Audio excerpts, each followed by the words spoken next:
నమస్తే. నేటి ధరణి న్యూస్ కి స్వాగతం. భారత రాజ్యాంగ నిర్మాత డాక్టర్ బిఆర్ అంబేద్కర్ జయంతి రోజున మద్య నిషేధ దినంగా ప్రకటించాలని, స్వీయ నియంత్రణ పాటించాలని మద్యపాన వ్యతిరేక ప్రచార కమిటీ అంబేద్కర్ యోజన సంఘాలు మంగళవారం పట్టణంలోని ఎస్సీపేట అంబేద్కర్ విగ్రహం వద్ద పోస్టర్ను ఆవిష్కరించారు. ఈ సందర్భంగా రాష్ట్ర మద్యపాన వ్యతిరేక ప్రచార committee convener doctor N Suryanarayana మాట్లాడుతూ మద్యం వలన అనేక కుటుంబాలు విచ్ఛిన్నమవుతున్నాయని, అనేక మంది మద్యం మత్తులో యాక్సిడెంట్లో వికలాంగులు అవుతున్నారని, అంబేద్కర్ జయంతి రోజున మద్య నిషేధం అమలు చేయాలని, మద్యం స్వీయ నియంత్రణ చేయాలని కోరారు. కార్యక్రమంలో జన విజ్ఞాన వేదిక మండల అధ్యక్షులు ఏలేటి నానిబాబు, మద్య ప్రసార కమిటీ నాయకులు గుర్రాల ప్రసాద్, అంబేద్కర్ యోజన సంఘ సభ్యులు Erugulla Prasad, John Bhaskar, R Akhil, Praneeth, B Sathvik, Ajith తదితరులు పాల్గొన్నారు.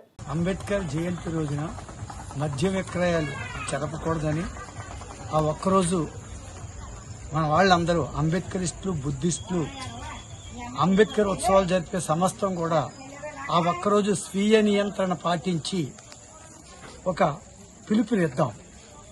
ఈ రాష్ట్రానికి ఒక పిలుపునిద్దాం. గొల్లపురం నుంచి అందరూ స్వీయ నియంత్రణ, స్వీయ నిషేధాన్ని పాటిద్దాం. మద్యం లేని సమాజం కోసం, మాదక ద్రవ్యాలు గంజాయి లేని సమాజం కోసం మనం అందరం కృషి చేసి ఈ గొల్లపురంలో యూత్ పిలిపిస్తున్నారు. మొత్తం రాష్ట్రంలో ఉండే యువతరమా మన గంజాయికి కానీ, బ్రాందీకి కానీ, విస్కీ కానీ బలవకుండా అంబేద్కర్ జయంతి ఉత్సవాలని మనము మత్తు లేకుండా జరుపుకుందాం.